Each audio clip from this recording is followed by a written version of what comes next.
Hey everyone, this is Austin Schur here, and I am back on again with Graham Waldrop of Graham and the Band Upstairs. The band has a brand new track. It is called The Oak, and I'm super excited to talk to them all about it. Graham, I want to thank you for making your way back here. How are you doing today? What's going on? Doing well, Austin. Thanks for having me again. It's always great to talk to you about the music. So really excited to be on the show again and talking about this new song. Always a pleasure. Listen, I've listened to the song probably like three or four times at this point, and I'm not joking, it's truly gotten better with each listen. I find that the vocals kind of just like perfectly seamlessly fit into the overall vibe and tone of the track. Mhm. Whereas like the instrumentation builds and builds in the background, but it never really overtakes the songwriting. So before we fully get into this, I kind of want to know what was like the blueprint for this song and how you put it all together. Sure. Well, this song, for those that haven't heard it yet, is it's a long song. It's the longest song we've done. It's I think Oh, 7 minutes and 40 seconds or something. didn't And feel it like took. it. I will say That's good. that. Excellent. Yeah, we hope he doesn't feel lengthy, but No, we not definitely at think there's all. a lot in there. But it took a long time to figure this one out because it started very differently. It kind of the original arrangement was like it sounded almost like a lullaby or something. It was a lot of the same lyrics, Yeah. but it was very soft. It was a very just like acoustic heavy piece, and it was Hmm. pretty much just me and Veronica, and then we didn't have percussion, I don't think, and we just had Joseph on bass and then Jeff playing guitar, and it was very different. And then I was working on another song and sort of took that melody and fused it into the lyrics of the Oak, and it sort of became what it is today, which is um, I wouldn't say like music's like super complex, but it's a tough song to get right, and there's a ton of moving pieces in it. Right. With the backing vocals, my vocals, the way the drums and guitars work together, the bass. It really took months and months and months of just drilling it, trying to figure out what's the right pace, how fast is too fast, how slow is too slow. And then it became what it is today, just through constant iteration and the band really just busting tail to get it right. Nice. Well, listen, you say, that it's well over 7 minutes, which it is. And the first thing that I do when I listen to a song is it's not look at the length of the song. Hmm. It's really just click play and try to get into it. And so, yeah, now knowing how long it is, was that always the plan? Was that always the plan to kind of just like create this expansive piece, or did it just end up like that? That was always the plan. The narrative of it is kind of you're sort of the oak is kind of itself as a metaphor for going through something in your life where you just feel just the pressure, the weight of whatever, whatever's going on in your life that's not going well. And it can be anything that can really just knock you down a peg and feels like it's just emotionally exhausting. Mhm. But this song's about working through that. Sure. And so it was always the plan is to have the narrator sort of going through a lot of things in their life and then slowly realizing that they can work through it themselves to get over this mental hurdle. And the mental hurdle can be whatever I want whoever's listening to it to be able to apply what's ever going on in their life and hopefully Of get through course. what they need to get through kind of thing. So it was always a plan to have an arc as a narrative. But yeah, it was always the plan to have this big narrative arc. And that was really important to me. And feel like we go through a story while we're listening to the song. Sure. But I have to say, in the age of streaming services and the age of single releases, everything coming out now feels within the 2 to 4 minute range. Did you ever feel any pressure to cut it down or maybe even cut something that was like a radio edit for it? Or did it always serve the purpose of telling this story and not rushing itself? Yeah, it was always the plan is just however long it takes. There was a version of it that was even longer. It was getting into like the 10-minute Really? range. So I was, and at that point we were kind of like, okay, are we sort of being a dead horse here? There were some verses that were too similar to other verses. And so I sort of just rearranged and manipulated things and it was interesting being able to sort of play this kind of like collage, or not even collage, but like sort of putting different puzzle pieces in different places and Sure. figuring out how do I tell this narrative in the best, most efficient way I can. And this is how it sort of came out. Awesome. So, Listen, yeah. I need to keep talking about the instrumentation here because it's Hmm. it's for me it's the thing that snuck up on me the most. The guitar specifically is for me the standout of the track. It really does this remarkable thing of starting out slow and then kind of just becoming its own thing in the back of the song while the Mhm. vocals sort of flow over it. Um, it builds and builds and builds until the guitar almost feels like the vocals in the background, like it's adding to the emotion of what you're saying. Um, I know that you're not the guitarist here, so maybe you can't answer, but like what was the thought process behind sort of like the rising action of that happening? Mhm.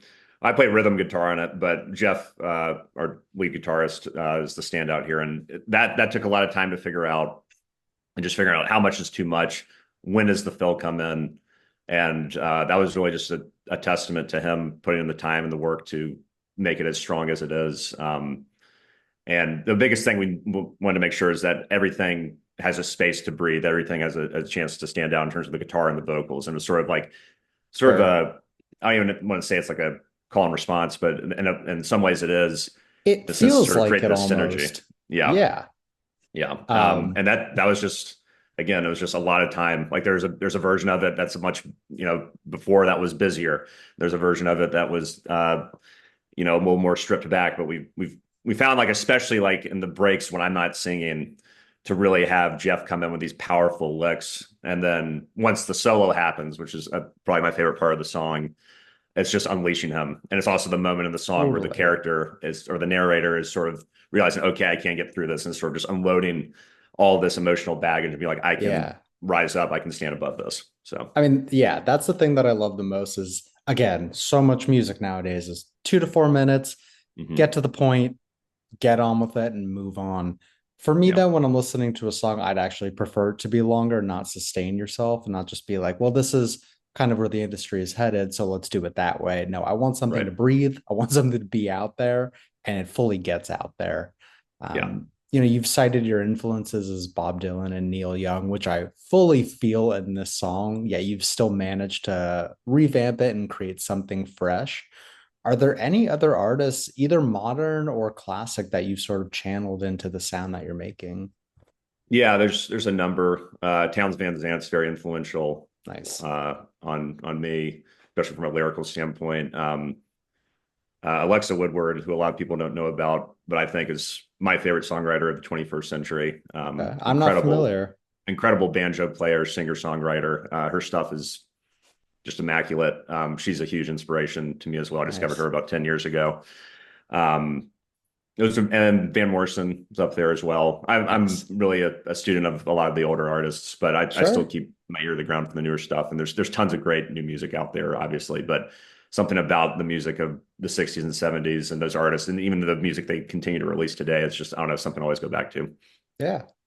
No, I completely understand that. And listen, obviously, everyone you just cited is, I would say, in the classic era at this point, yet you've Hmm. still managed to create something feeling very modern, whether it be in the production or just like the general aura of the song. I don't know. It Hmm. feels very updated, but with a sense of nostalgia about it, which is so difficult to do. And I feel so many people are trying to do nowadays, and it's really Yeah. difficult. That's the biggest thing for me, is trying to make something that sounds natural, that sounds Sure. organic, doesn't have like a lot of filters and whatnot. Like our engineer Max at Castle Hill Studios does a great job of understanding what we're looking for, and he's able to actually make it happen. Like, that's the thing. It's like you can have all Right. these ideas and say, I want it to sound like this, but actually do it.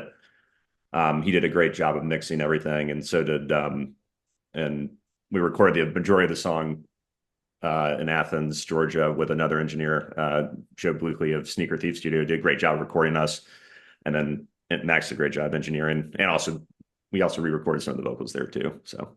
Nice. Well, not to harp on the song being long or anything like that, but this feels like you might be sort of in the age of experimentation. Mm. Can listeners expect something like this or in the future, or do you feel this is a one-off? Every song for us is really important to make every song its own thing.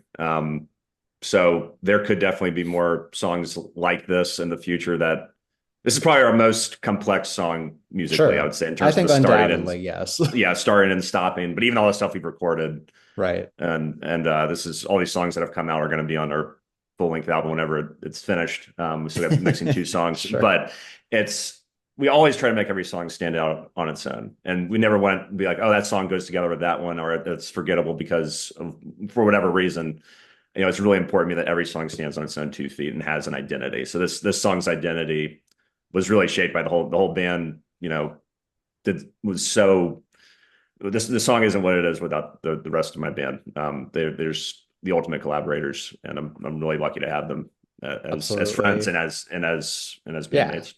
I mean, it's family, but it's also a family. And it's, if It you're is. not understanding each other and not kind of like playing off each other, then it feels more Yeah. like a job. And you're No, for clearly sure. having fun here. So Yeah, that's the yeah. main thing.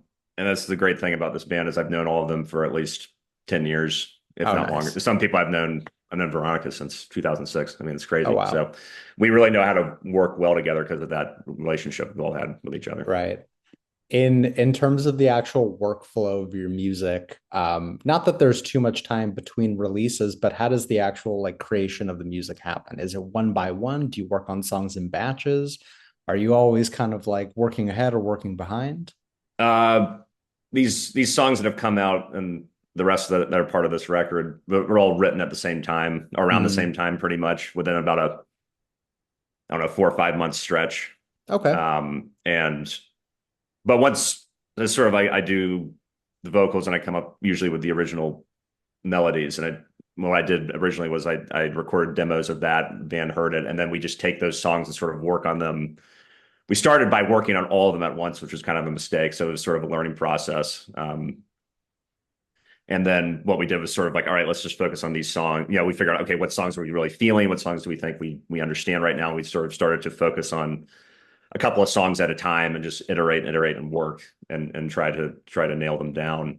But in terms of like the actual writing process, I like to write when I get into a mode where I'm songwriting. I like to try and get as much done as possible. Because even though I want all the songs to stand on their own 2 feet, there is kind of like a thematic element that runs through all of my songwriting. So I feel like Right. I need to kind of like get as much out as I can once I get into that zone, um, to have some consistency, if that makes No, sense. I fully agree because I feel like, yeah, if you're eventually going to release an album and say it took you 3 years to write the album, you could be a completely different person from the beginning to the end. Yeah, and that's kind of what's happened too. I mean, we started working on this stuff in 2021, and Yeah.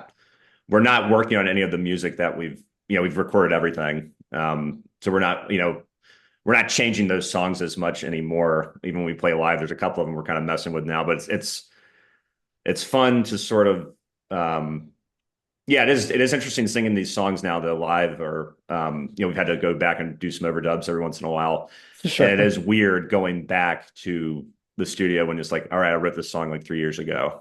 How am I able to channel what I was feeling then? Right. How do I get in that Uh, headspace? yeah, sometimes that can be hard, but there's all I don't know. Once you get in there, for me, they're in the studio or in the or on stage. It's I don't know. The song just sort of comes out after Sure. and it just sort of I don't know. You become a vessel for the music in a way. Well, do you feel like playing live on stage is the ultimate test of if you want to go forward with a song, or do you only play songs that are, I guess, guaranteed to be released? Um, it's a good question. We just our show last Friday. We've had a new song we've been working on that we haven't recorded yet, but we never played it for anybody. Okay. And that was fun. I got a pretty good response and or better response. I was like, wow, people really like this one. So that was really Sure. fun.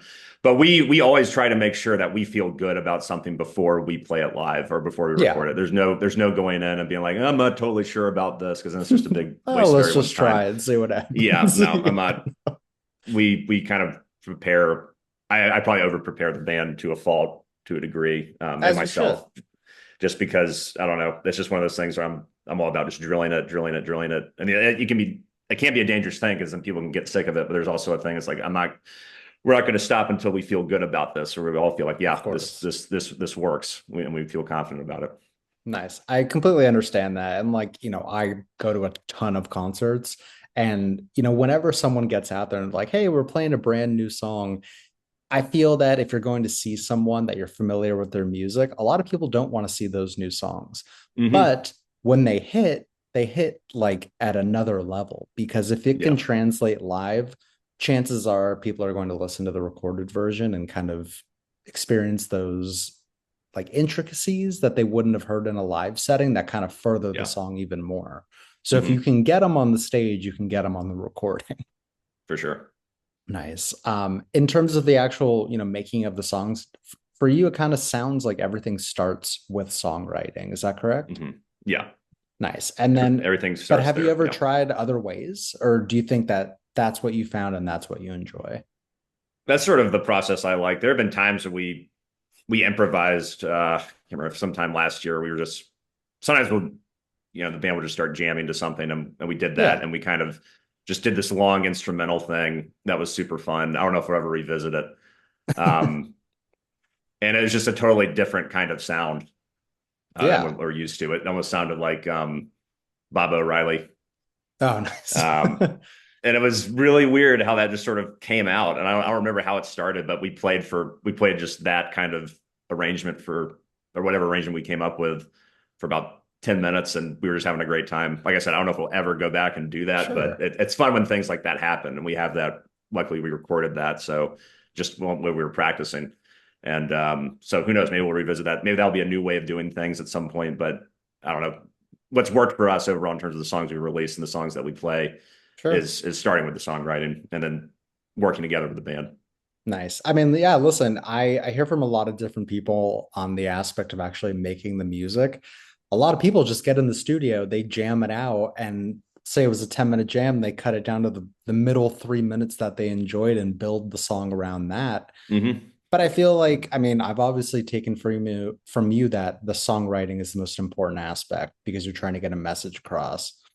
Whereas maybe other music, people are just trying to feel what's coming out and the Yeah. lyrics are secondhand, which I Right. fully respect. If the message needs to get out there, start with the songwriting, obviously, Right. build around it. Yeah. And I don't think there's really one right way to do something like that. I think it's just whatever Definitely works not. for whatever works for you. That's the biggest thing. Right. Well, listen, we're pretty close to the end of September here. We got a couple months left in the year.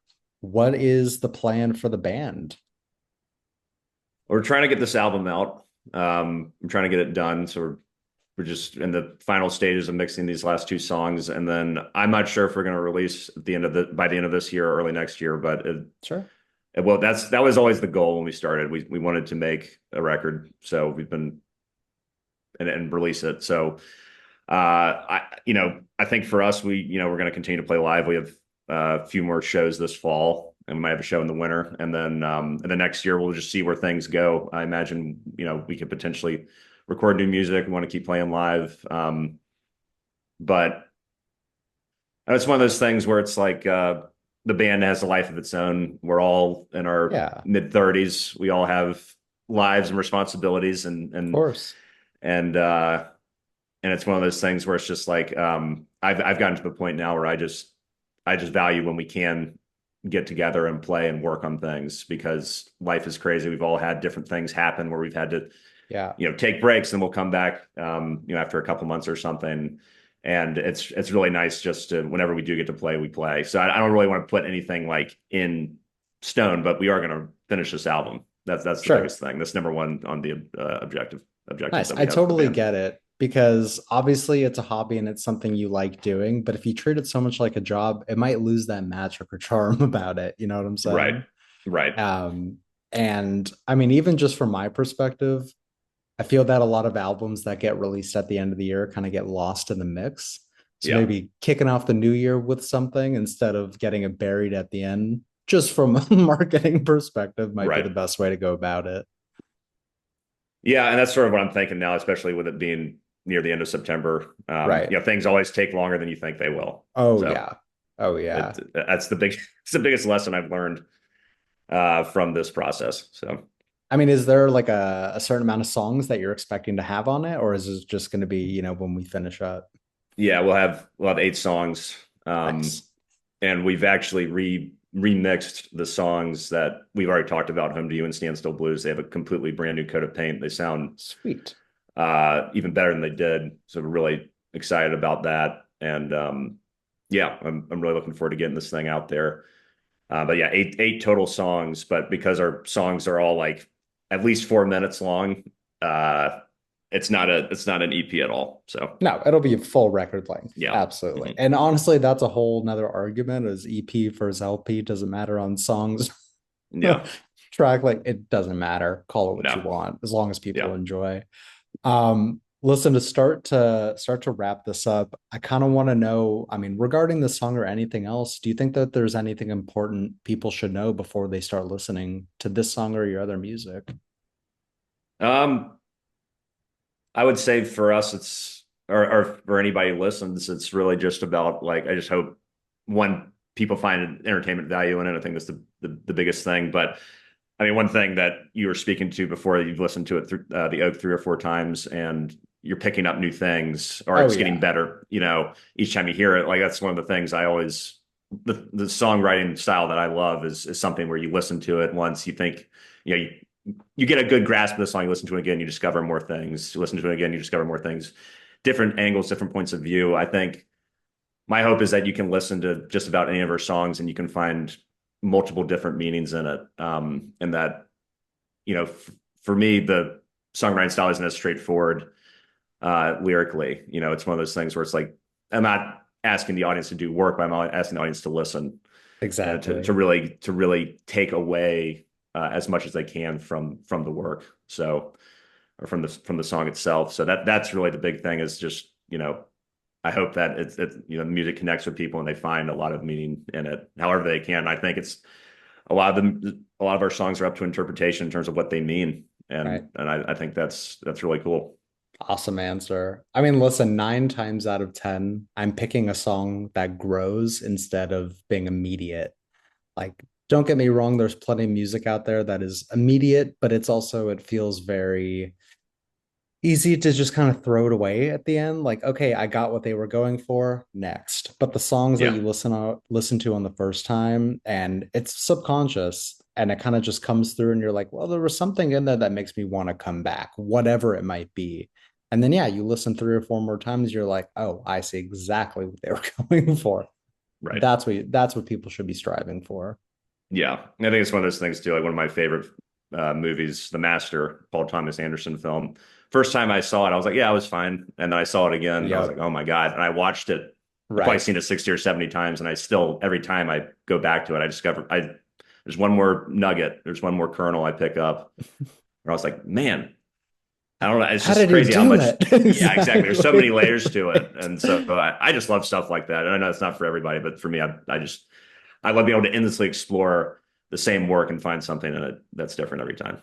I'm the exact same. And I think the Yeah. people that get it fully get it and Yeah. just want to have a conversation about Yeah. it. And the people that Like, don't is like, yeah, what it the hell was does that mean? fine. I And was then like, yeah, it was fine. But what are you trying to say? It's like, well, just listen and maybe you'll find an interpretation. I'm not exactly. going to hold your hand, but Exactly. um, You don't need to be there to yeah. walk them through it. They can figure it out on their own. Yeah. Like there's probably only one song on this album that will be pretty direct in terms of the lyrics. But everything else has all these different metaphors and craziness. So hopefully people Awesome. will dig that. So Very cool. Listen, Graham, I want to thank you so much for taking the time. Please let me plug this music before we wrap up here. absolutely. For everyone who doesn't know, this is Graham, Graham and the band upstairs. The new song is called The Oak. We'll have the links everywhere so you can listen and share and follow along. Obviously, there's more on the way. When that might be coming, we're not sure, but it's best to follow along and pay attention. I'm excited for it. Whether it's a new single or the full album, I'm definitely going to be listening. Awesome. Well, thank you, Austin, for having us. And You're, I'll definitely let you know when it comes out. Really I'm enjoy talking excited to you for every it. time. Seriously. Thank you so Yeah. much for your time. I hope you have a great rest of your day. We'll talk You, soon. you too. Thank you. All right. Bye bye. Yep.